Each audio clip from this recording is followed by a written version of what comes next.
I'm Travia Stewart, and I want to help you move past barriers and obstacles that are preventing you from getting what you want in life. This is Breakthrough.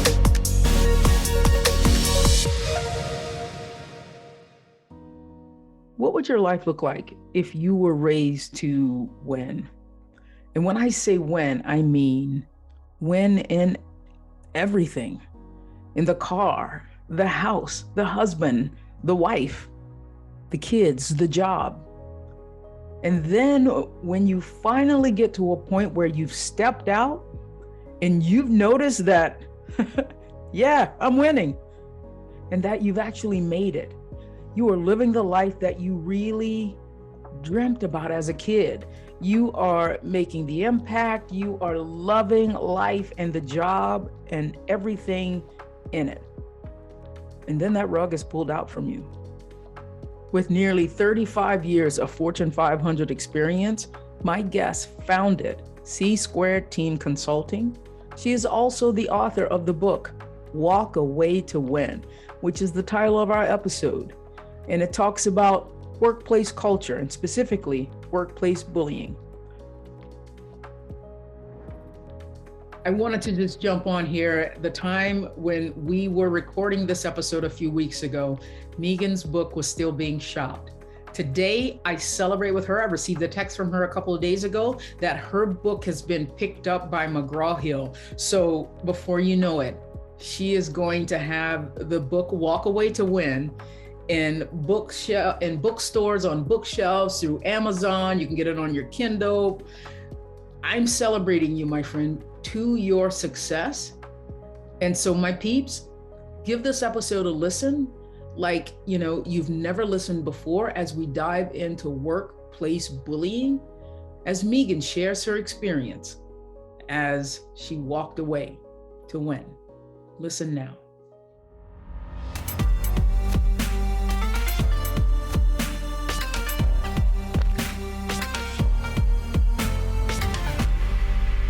Thank you for having me, Travia Stewart, my new friend, who I'm so pleased to have been introduced to, and by Louisa Milano. So a little plug there. And how exciting is it just to talk about and think about breakthrough? And I love the name of your brand and the podcast being Breakthrough, because there are so many moments in our lives, I think, that we consider breakthrough moments. And as I was thinking about breakthrough and even talking about it, I thought one part of my life was a breakthrough, and maybe it was, but there was really, if I went back in time, the breakthrough really came at the lowest moment, not as I was getting out of it. The breakthrough was the moment, and it was 2015.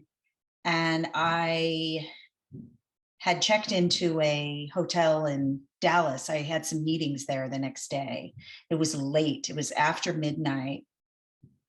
And I'm bumbling my way up to my room. And I remember as we did back then, all these bags on me. I had the backpack, I had the rolling bag, I had some other bag, I had the free apple from the piece of fruit from the check-in, because I hadn't eaten, of course, and a little strung out, of course, from the travel from Portland, Oregon to Dallas, and got big meetings the next day that I'm leading with our largest client.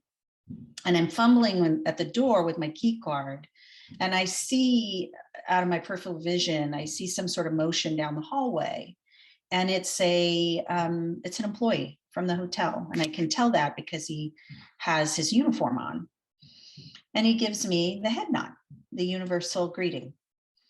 And I, at that moment, as I'm fumbling and weighed down from the bags and all of my own emotional and psychological burden that I'm carrying at that point, I get myself into the room, and I have convinced myself that someone, whether it's that faceless, nameless employee or someone else within the hotel, is going to break into my room and hurt me and probably kill me. I put my stuff down. I quickly evaluate the room and try to determine what piece of furniture can I move to barricade myself in the room. So I need to be able to pick something up and move it in front of the door. And I remember the dresser was bolted down and was like really huge. And there was this desk though across the room. And I kind of like feel like I almost chest passed it against the door because it was very awkward to move it and it was heavy. And I remember just kind of throwing it almost, and then getting it situated in front of the door. And of course, locking and chaining the door. And I decided I was going to spend the night fully clothed in the empty bathtub, because for some reason I felt safest in that sort of cocoon-like structure of the bathtub. And so I grabbed the pillow off the bed. I grabbed the mini bar, the Pringles potato chips, because that was my go-to, of course.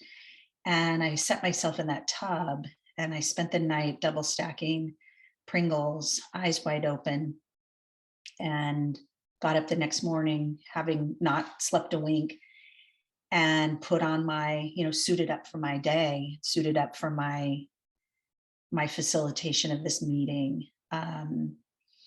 And I think I probably knew that was just really a very anxiety induced evening I had just spent, but it had become the norm for me. I went about my business. We had a great meeting. I put on the costume. I became Megan the executive, and I then blessedly about a week later had an annual physical. My doctor took one look at my blood pressure and said, what's going on? Your blood pressure is alarmingly high. And she had known me a while, and I told her about what was going on at work. And I said, I have run into someone whose bullying behavior is something like I have never experienced. And I just cannot figure out how to work through the pick, as we say, on the basketball court. Generally, you can adjust and work yourself around. And then there are those other times that you remember playing sports where the knee is thrown out, it catches you in the quad and you're down. And that had become my life, knee to the quad, down. So she said, what other kinds of symptoms are you having? And as I started to share with her, I had stopped sleeping because when I closed my eyes, I was hallucinating. And so there was no sleep.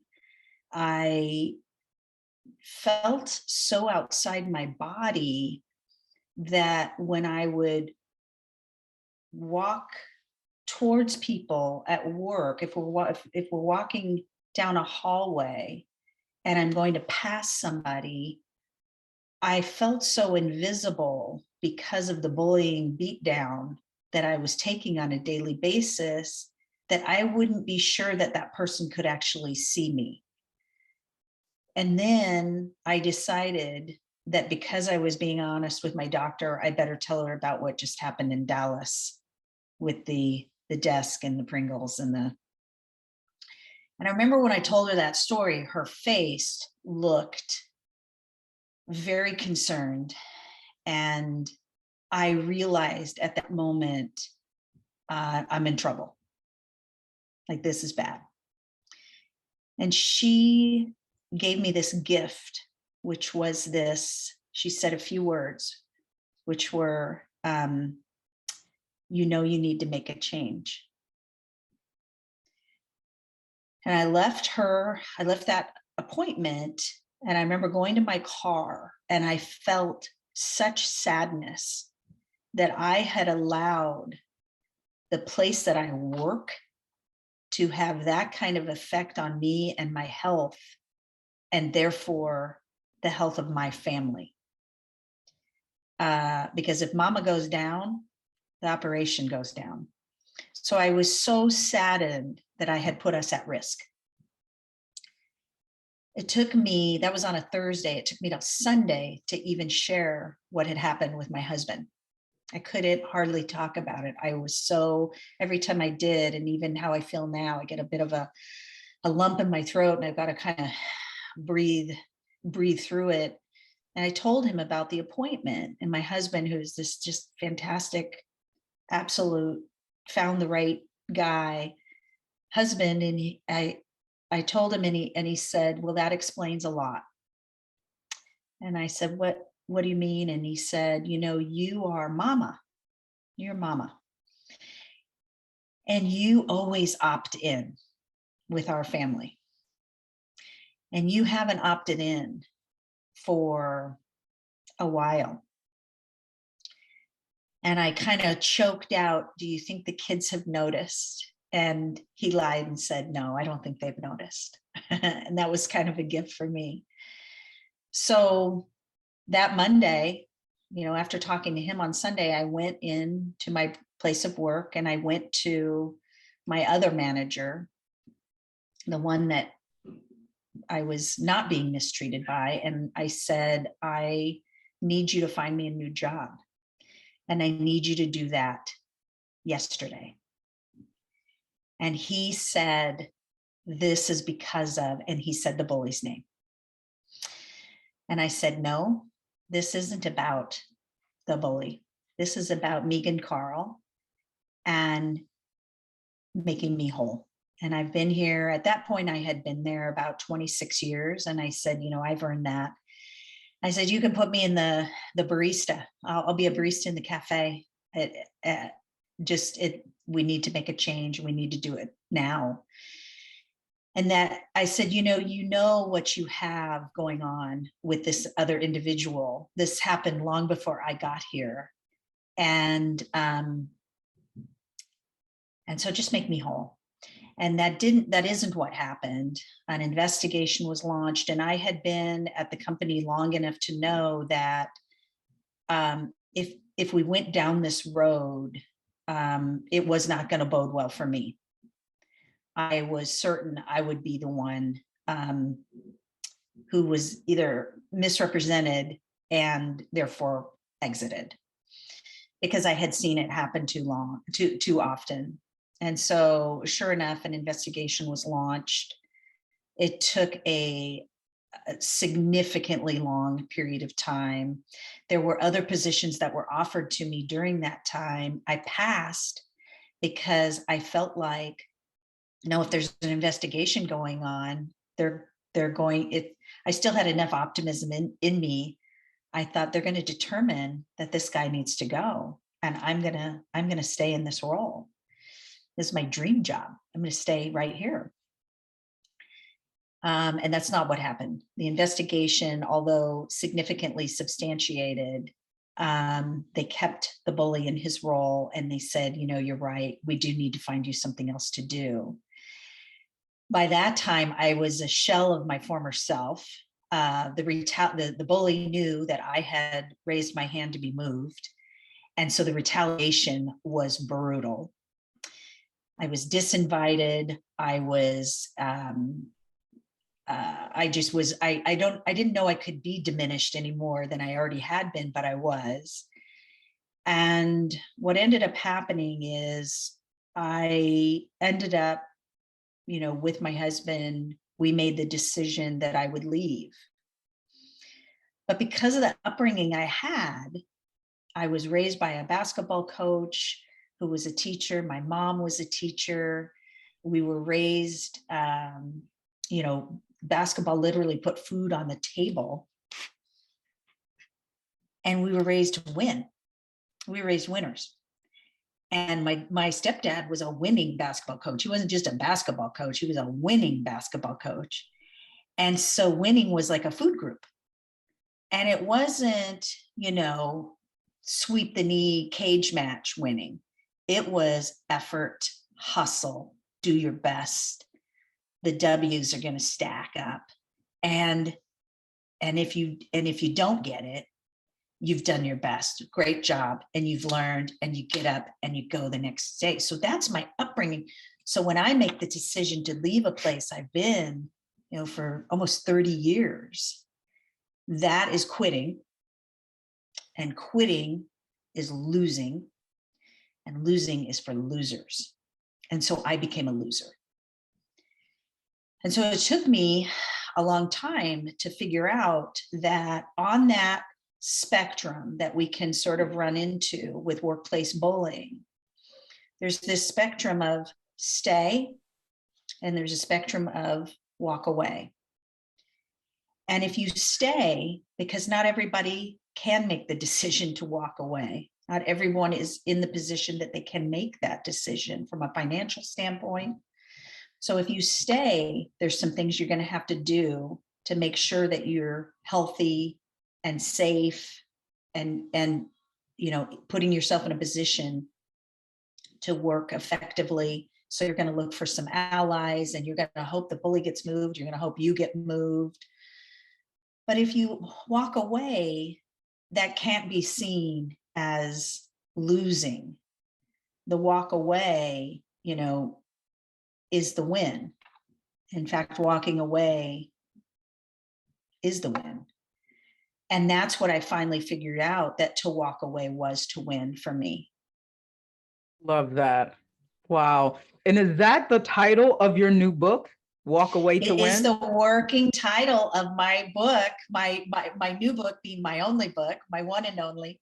I would be a first time author. And my proposal is with a couple of publishing houses right now. And, we're having some conversations, and it's a very important subject, workplace culture and the healthy and unhealthy markers to workplace culture. And when those unhealthy markers stack up, the result of that is hostile work environment, toxicity, workplace bullying. Yeah. And that really, that takes off. Right. And so, yes, Walk Away to Win is the name of the book. Perfect. So, Megan, I would love to dive into your whole breakdown before you broke through, right?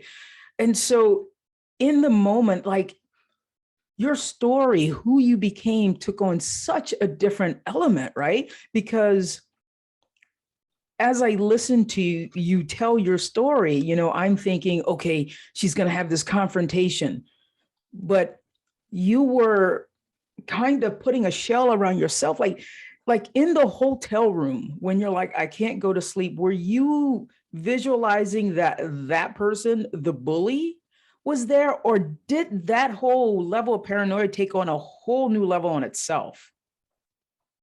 Yeah, it took on, with stress that then sort of manifests itself into anxiety. Paranoia is kind of a natural outgrowth of that. And so I didn't feel safe anymore. And it wasn't because I thought the bully was going to show up. I thought maybe anybody was going to show up, because I had gotten myself, and I think a lot of it is when you don't sleep, you enter into this stage, your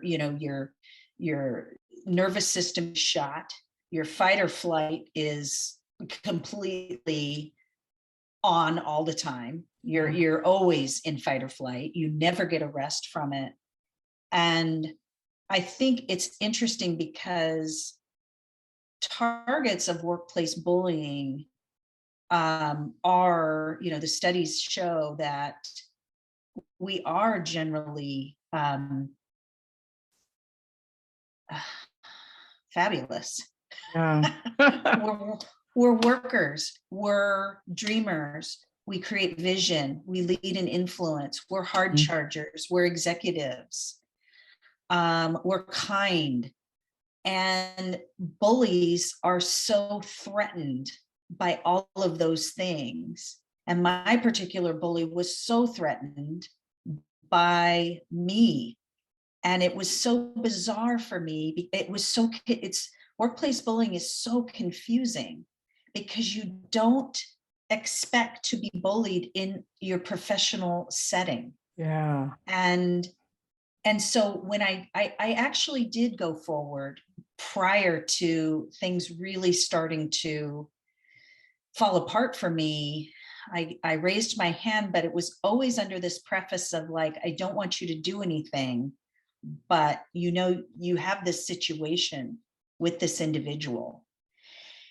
And it was always, I think I went forward 2 times. And then the response I got was always, that's why we put you there, Megan. And that for me, coach's kid, right on. I'll go back to the line. We're going to do some more lines. Yeah. We're going to do some more sprints. Yeah, 3-man weave. Here we come. Let's go.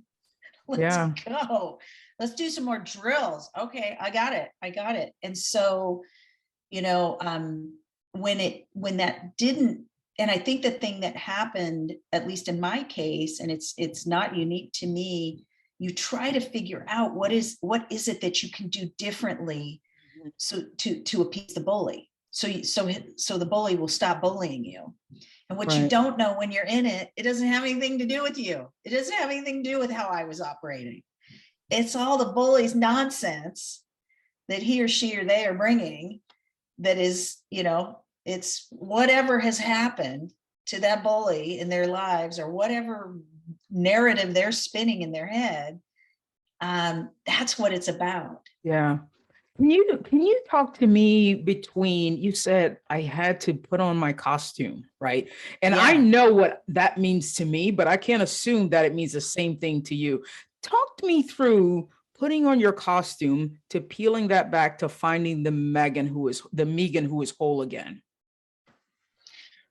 Well, I love that question. I think, you know, growing up in sports, in a sport household, you suit up. You know, that's you know, you suit up.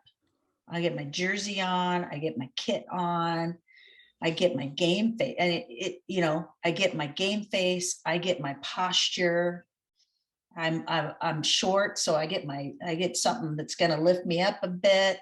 Might need a jacket, you know. And then you do all this, and you work it. You work hard to make the deal, grip and grin, shake the hand, drive the business. All the while, you've got this like psychological, you know, corporate psychopath just torturing you, either overtly and publicly, or covertly and privately. It's always on, you know, with, you know, they're called corporate psychopaths because they have just a certain sort of narcissism, psychopathy, and Machiavellianism to them that leads us to that. So then what starts to happen though is then you get such the beat down that you don't kit up anymore. You don't suit up. And in fact, you just want to get small. Yeah. I remember one day I drove into work. It was a big deal when you became a vice president, you got a parking spot. That was a big deal. And I drove into my parking spot, and I remember, you know, being so proud of that, because I had been there a long time, and I was definitely a story of working my way up. And I parked, and I paused, and I put the car in reverse. I drove straight back home. I walked up the stairs to my room. Nobody was home. And I put myself in bed, and I pulled the blanket up over my head. I had my boots on still. I still remember what I was wearing. And I pulled the blanket up because I couldn't, you know, there's physiologically what was going on is I was just trying to return to almost the fetal position to get some relief and some release. But yeah, that's the you know, it's a costume, it's armor that you put on to go to, and what it felt like is I was going to battle every day. And so then as I get to that hotel room, I have just gotten myself into some just bizarro land of like, yeah, you are, you know, first of all, you see that, you know, you're hallucinating. So you see crap all the time. And now, okay, somebody's going to come and hurt you. I think my own physical safety was like a theme. I think I got less bold. I got less swagger. I lost that. I'm 5'3". I was always a point guard. I was not above trash talking and using my body and making myself as big as I could. I just wanted to get smaller and smaller and smaller. So as I hear you, yeah, you're just like, I feel like you got a ball behind you. You're going between the legs, behind the back right now while we do this. Yes, exactly. Spinning it, right? That's And right. so That's when right. you said in your story that, you became a loser. So now I'm wondering, was there a moment where you like step out and looked at the person who's hallucinating, the person who couldn't sleep, the person who couldn't handle the situation? Was that person a person that you considered a loser, who you weren't proud of? Who was that? What was that identity? And how did you judge that identity? I thought it was really hard to be a target without being a victim. Ooh, And I yeah. guess I couldn't reconcile for a long time. And I remember using the word victim with somebody, and they said, "You're not a victim." I said, "I am. I'm the victim of workplace bullying." And at that point, I remember sort of wearing that and being okay with it. And then I've since spent a lot of time thinking about that. And I think that was the mentality I was in. I was so beaten.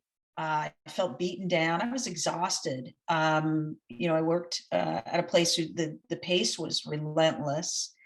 And then you're trying to contend with this bullying situation. And so I think that I felt when I left, I felt like I knew it was the only decision to make. So I felt really confident in that. But I also felt like for a long time, what could I have done differently? And I remember being out with a girlfriend who worked at the same organization. I'd known her a long time. And she said, "How are you doing?" And I said, "Yeah, I'm doing all right." And she said, "One of our friends is kind of talking about like you couldn't hack it." And I said, "Oh, that's too bad." And I remember just being like, I didn't feel defensive about that. I remember I just said, "That's too bad," because that's not factual. That isn't what happened. But I wasn't able to put words against what had happened. I really didn't understand it. What I did know is that I needed to extract myself because the situation had taken such a toll on my health that doctor that I went to said, "What are you most scared of?" I said, "I'm scared I'm going to have a heart attack," because I had gotten myself into such a state that I thought that that's the next thing that happens here. So fortunately, my survival instinct is enough, that I was able to say, "You know what? I'm going to remove myself from this." And then what happened when I left is I anointed myself the CEO of Yes. And I think this kind of goes to your question.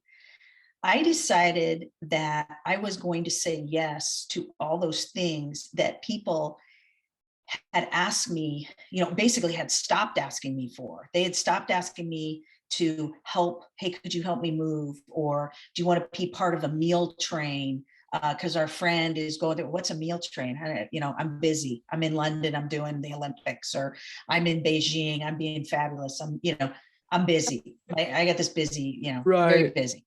And then when I left, I literally said, "You are going to be the CEO of Yes." And that friend who needs help, Mm. the volunteerism that you always say you're going to do. You're actually going to be the head of the auction. You're going to coach your kids' volleyball team. And it felt so good. At the same time, I remember listening to Shonda Rhimes. She had a book called The Year of Yes. Yes. Her thing was a bit more of, so I knew I was on the right track, because Shonda Rhimes talking about the Year of Yes. Absolutely. I'm like, oh my God, the CEO of Yes. Yeah. Okay, I'm in. But her thing was more like she had to say yes to these functions and things like socially.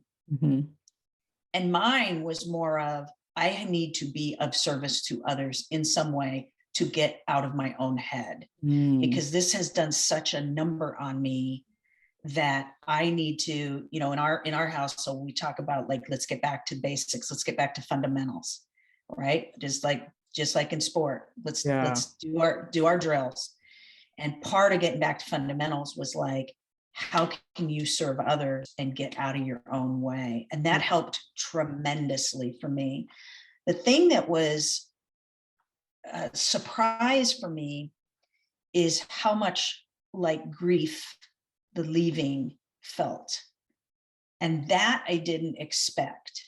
I didn't know that leaving the organization I had been at for over half my life, I didn't know the level of loss I was going to feel.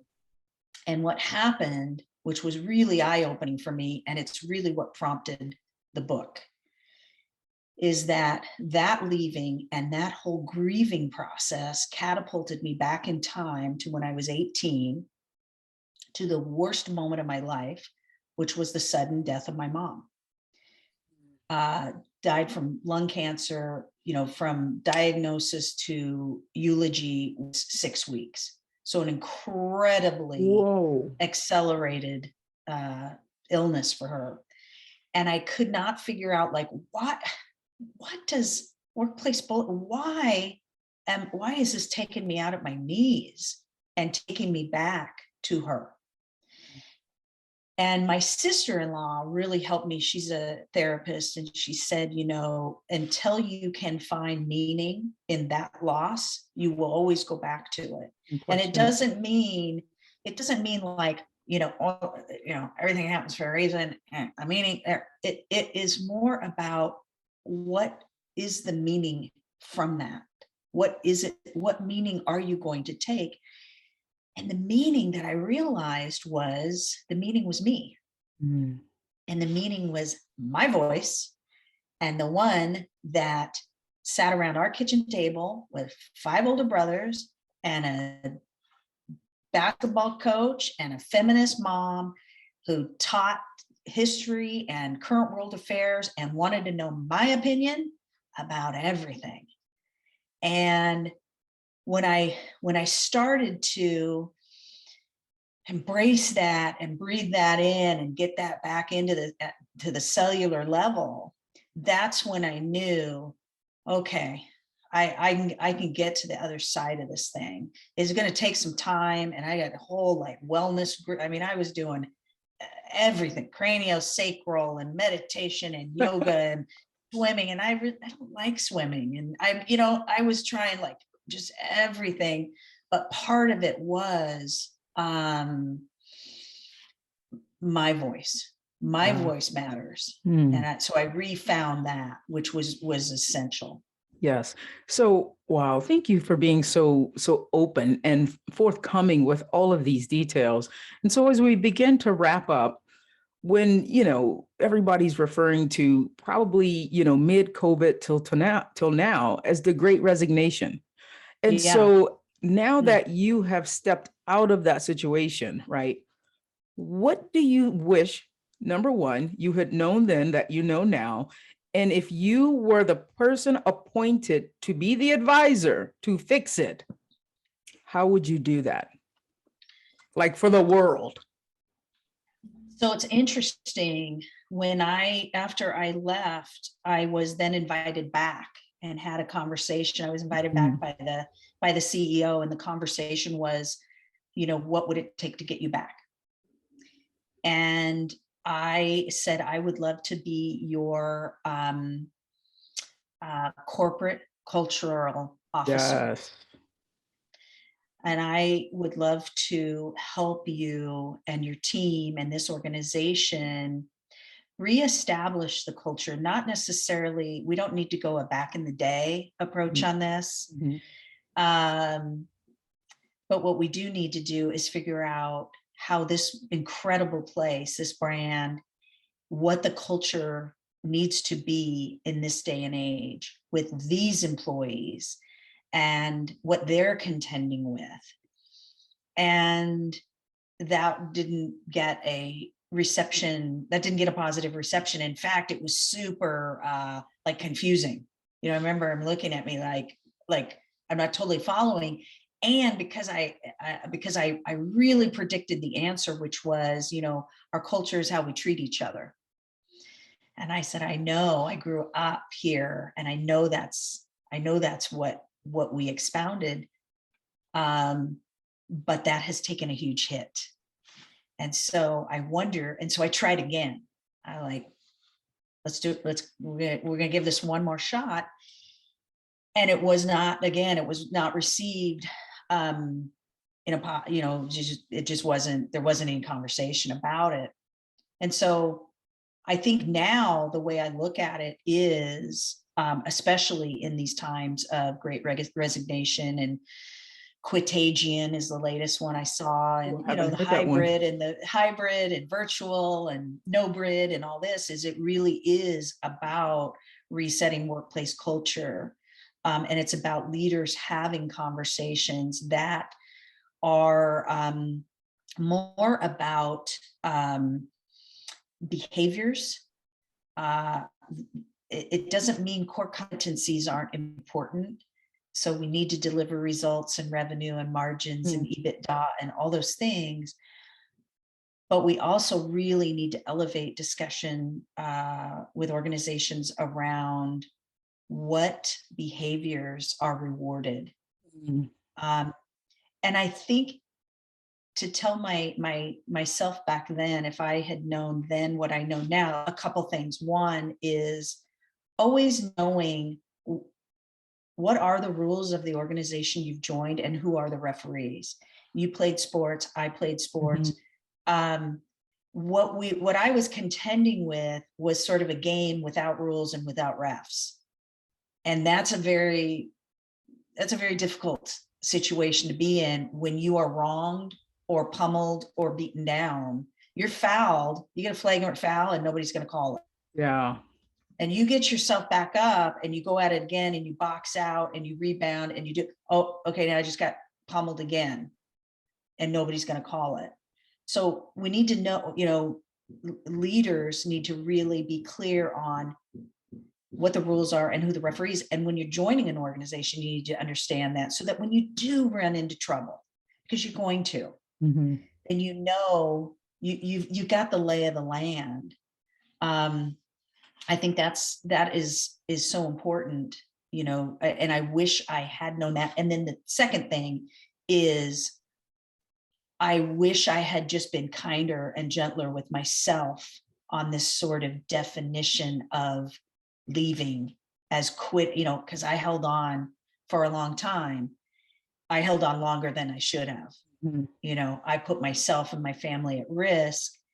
And I wish that I had understood the idea that to stay really was to acquiesce to a system that was no longer built for me or my success. Yeah. And to walk away was indeed the win. Wow. And to walk away was something you could be proud of. Absolutely. Yeah, I love that.